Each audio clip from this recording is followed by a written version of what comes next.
It's Tuesday, September 8th, and this is your Barbados Today Evening News Update.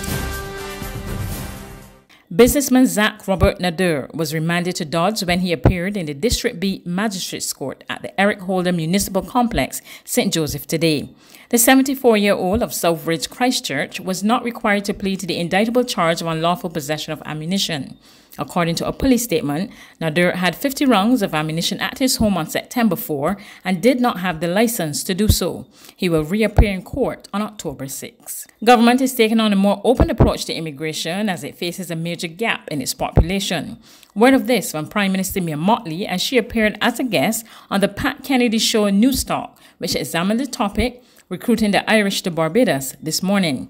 Mottley, who has been drumming up international support for the country's Welcome Stamp initiative, said, with the report showing an 80,000 gap in the population, government is set to make changes to the country's immigration laws. We're actually in the process of settling a new immigration bill in the country. One of the things that we found, and I had established a National Population Commission when we came into office 2 years ago, and we discovered, as a result of the work of that commission, that we have not really replaced our population since 1980 in terms of our fertility and growth. And to that extent, we're probably 80,000 less than we should be. It means that we're going to have a fairly liberal approach to immigration, while at the same time having a very strong framework for managing migration to the island. Obviously, persons who are Barbadian descendants, however far, have a particular natural right. But then we start to look at skills, and we start to look at where the country needs to be able to make that population gap be filled for us in a way that will add value to our development trajectory. Minister of Transport and Works Ian Gooden-Edgell says recent controversial changes to the traffic flow in the Warrens area were executed without his authorization or that of his permanent secretary. And speaking on brass tacks this morning, he said he plans to get to the bottom of the situation that led to the sudden change in the traffic flow between the Everton Weeks roundabout and Upper Green Hill. The breach of policy was unfollowed.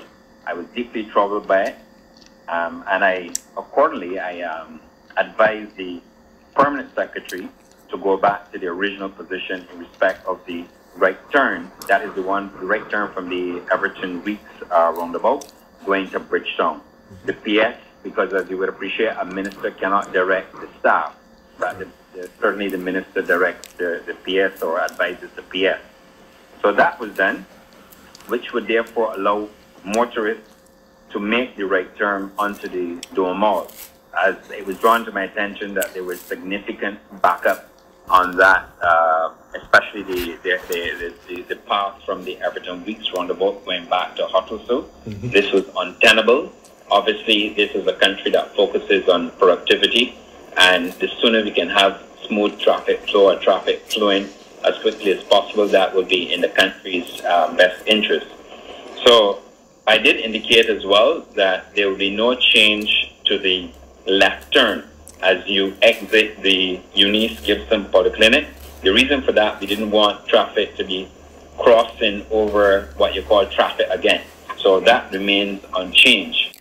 A 53-year-old Swedish visitor is Barbados' latest case of COVID-19. He arrived from Sweden on a charter flight on September 3 and tested positive for the viral illness on his second test 5 days later. His was the only positive result among the 164 tests performed by the Besta Santos Public Health Laboratory yesterday. Meanwhile, 2 people were discharged from the isolation facility at Harrison Point, St. Lucie, and as a result, the number in isolation stands at 17, and recoveries have increased to 156. There are now 180 confirmed cases of COVID-19 in Barbados, 93 females and 87 males. The laboratory has completed 18,762 tests. There's regional and international news after this short break.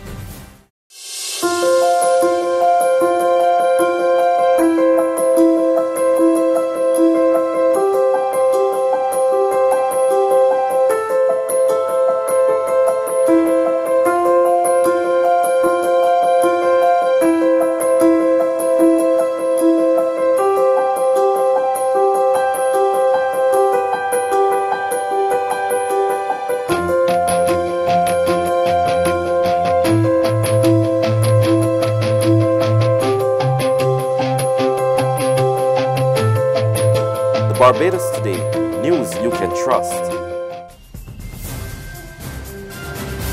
To regional news now, in Guyana, public outrage is building on the heels of the brutal murder of teen cousins Joel and Isaiah Henry.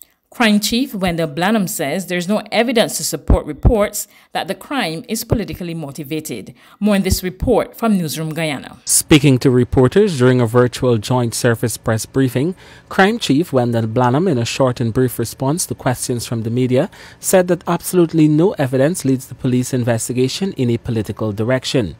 The crime chief refused to answer any further questions on the investigation or the motive of the perpetrators, saying the situation was tense on the ground and that the investigation should be allowed to complete before details are released. He said no murder weapon or weapons were recovered and that investigators from the Major Crimes Unit, which were deployed there, are still on the ground at the crime scene. A total of 7 persons were arrested and are being questioned by detectives in relation to the murder. Blanham said investigators are pursuing 3 other individuals, but the situation on the ground is making it difficult to do so.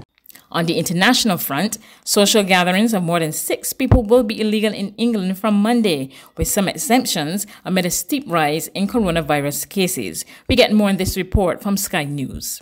The shifting epidemic has a new centre. Bolton now has the highest rate in the country, with 120 COVID cases for every 100,000 people, a sudden, sharp rise that has brought swift action from the government. Cafes, restaurants and pubs will be only allowed to sell takeaway food and drink. They'll have to close at 10 p.m. and it will be illegal for people to mix with other households. This restaurant owner says the area's entire hospitality industry is paying for poor social distancing in just a handful of businesses. How do you then monitor all these businesses? The answer is you can't. So they have to have a brush right across the board. I'm sorry, but there's going to be a lockdown. I understand that, but it is unfair. Further government action is also expected nationally, with a reduction in the number of people legally allowed to meet socially being reduced from 30 to 6. Across the country, cases are beginning to climb, though in most areas they are still at a low level. Speaking in the House of Commons, the Health Secretary warned against complacency. This must be a moment of clarity for us all. This is not over. Just because we've come through one peak, it doesn't mean we can't see another one coming towards our shores. But together we can tackle it. So long as we remember that in a pandemic, our actions today have consequences tomorrow. Each and every citizen has a responsibility to follow social distancing and help stop a second peak. That's news, but for the very latest, visit our website at www.barbadostoday.bb. You can also subscribe to our e-paper, email updates, or like us on Facebook, and sign up for our breaking news alerts via WhatsApp. We're also on Izumi Media and bus terminals, as well as screenplay at supermarkets and gas stations near you. You can also hear us on Mix 96.9 FM and Capital Media HD 99.3 FM.